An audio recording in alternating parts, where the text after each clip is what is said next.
తెలంగాణ ఉద్యమంలో ప్రజలను చైతన్యపరిచింది సాహితీవేత్తలు, కవులు, కళాకారులే అన్నారు మంత్రి జూపల్లి కృష్ణారావు. సందేశాత్మక రచనలు, ఆట పాటలతో సమాజం జాగృతమవుతుందని తెలిపారు. సామాజిక రుగ్మతలపై ప్రభాత భేరి మోగించాలని కవులు, కళాకారులకు పిలుపునిచ్చారు. హైదరాబాద్ రవీంద్ర భారతిలో నిర్వహించిన ప్రభాత భేరి తెలంగాణ సామాజిక చైతన్య కార్యక్రమం నిర్వహించారు. ఈ కార్యక్రమానికి వివిధ రంగాల ప్రముఖులు, కవులు, కళాకారులు హాజరయ్యారు.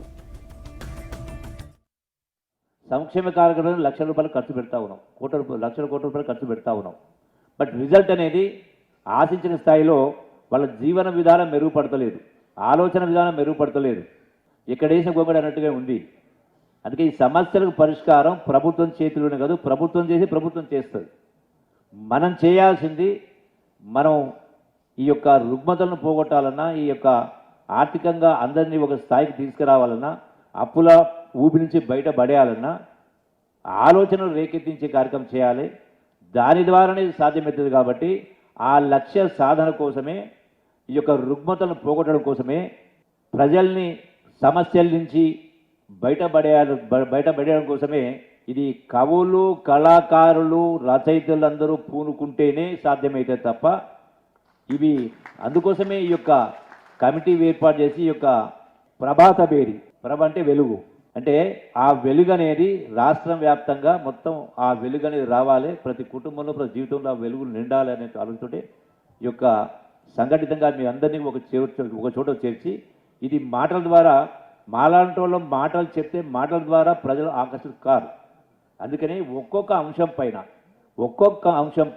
ఒక్కొక్క కవి, ఒక్కొక్క రచయిత, ఒక్కొక్క కళాకారుడు మీకు తోచిన పద్ధతిలో ప్రజలను ఆకట్టుకునే విధంగా మీరు వాటిని రూపొందించే కార్యక్రమం చేసి 2 నిమిషాల, 5 నిమిషాల, 10 నిమిషాల వాటి యొక్క ఆ సందర్భాన్ని బట్టి, ఆ సమస్యను బట్టి అటువంటివి మీరు రచించినప్పుడే, అటువంటివి రూపొందించినప్పుడే అటువంటి నాటకాలు వివిధ కళారూపాల ద్వారా ప్రజల్లోకి తీసుకెళ్ళి వాళ్ళ సమక్షంలో మనం వాటిని కళ్ళ కట్టినట్టుగా చూపించినప్పుడే, వాళ్ళు ఆకర్షితులైనప్పుడే కనీసం కొంత స్పృహ వస్తుంది, ఆలోచనలో మార్పు వస్తుంది అన్నట్టుగా ఆలోచనతోటే మిమ్మల్ని అందరినీ కూడా ఇక్కడికి రప్పించడం జరిగింది.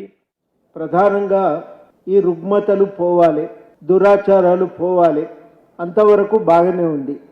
ఏం చేస్తే పోతాయి అనే దగ్గరనే మనకు భిన్నమైన మార్గాలు సమాజం ముందు కనబడుతుంటాయి. తీర్థం పోదామా, దీక్ష ఉచ్చుకుందామా, ఏం చేస్తే పోతాయి? ఈ విషయంలో మనం రాజ్యాంగ పరిధిలో రాజ్యాంగం నేర్పిన విలువల ద్వారా ఒక పరిష్కారాన్ని చూపించే ప్రయత్నం చేస్తాం.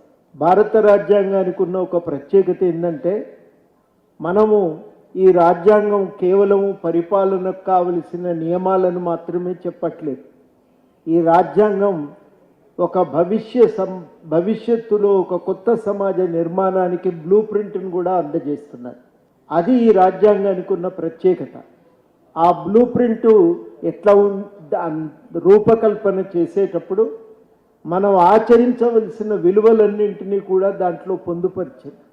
మనం మనుషులను, అంబేద్కర్ చాలా స్పష్టంగా చెప్తాడు, ప్రతి మనిషికి ఒకే విలువ ఉండాలి. మనలో ఒక శాస్త్రీయమైన దృష్టికోణాన్ని పెంపొందించుకోవాలని, మనుషులు సమానంగా ఉన్నప్పుడే ప్రజాస్వామ్యం అనేది పరిడవిల్లుతుందని, ఇవన్నీ విషయాలను కూడా దాంట్లో పొందుపరచడం జరిగింది.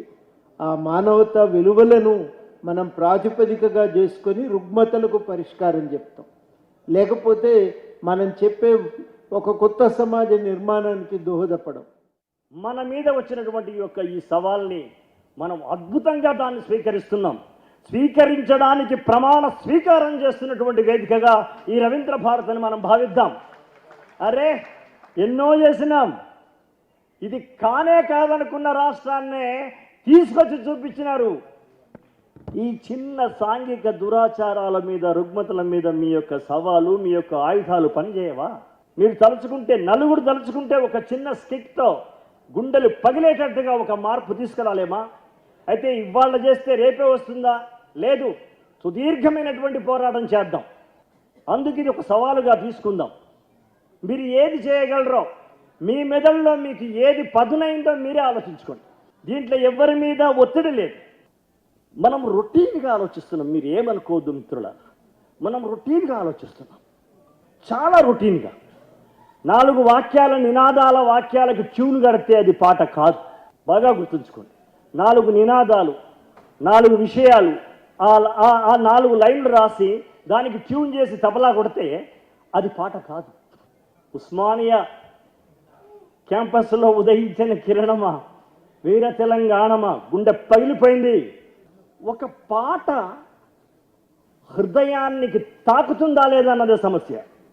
ఒక దృశ్యం నీ లోపల ఉన్న దరిద్రం అనే దాన్ని అదృశ్యం చేసి నీకు ఒక దృశ్య రూపకల్పన చేస్తుందా లేదా అన్నది ముఖ్యం. దానికోసం పదును పెట్టండి. వ్యక్తిత్వ నిర్మాణం కరెక్ట్గా అవ్వటం లేదు. ఈ వ్యక్తిత్వ నిర్మాణం ఎక్కడి నుంచి మొదలవుతుంది? ఈ వ్యక్తిత్వ నిర్మాణం మన ఇంటి నుంచి మొదలవుతుంది. తల్లి, తండ్రి, కుటుంబ సభ్యులు, తర్వాత 2వది సమాజం, 3వది స్కూలు, 4వది ప్రభుత్వ బాధ్యత. మనమేం చేస్తున్నామంటే ప్రభుత్వం చేస్తలేదు అంటారు. ప్రభుత్వం కాదండి సమాజ నిర్మాతలు. ముందుగా తల్లి తండ్రులే సమాజ నిర్మాతలు. తల్లి తండ్రే తమ బిడ్డ వ్యక్తిత్వాన్ని పెంచాల్సిందిగా కోరుతున్నాను. సో ఈ వ్యక్తిత్వ నిర్మాణానికి మనమందరు భాగమవుతున్నందుకు నేను ఎంతో గర్వపడుతున్నాను. తెలంగాణ సంస్కృతి సారథి ఆధ్వర్యంలో ప్రతి ఒక్కరం బిడ్డల వ్యక్తిత్వాన్ని వికాసాన్ని కోసం మేము ఉంటామని తెలియజేస్తూ, జిల్లాకి మన కళాకారులు ఉన్నారు కాబట్టి కలెక్టర్ ఆధ్వర్యంలో ఒక 2 రోజులు మన కళాకారులు ఆ స్కూల్లో, కాలేజ్లో వెళ్ళి ఈ వ్యక్తిత్వ నిర్మాణానికి సంబంధించిన పాటలు, నాటకాలు వేస్తే ప్రభావితమవుతారు.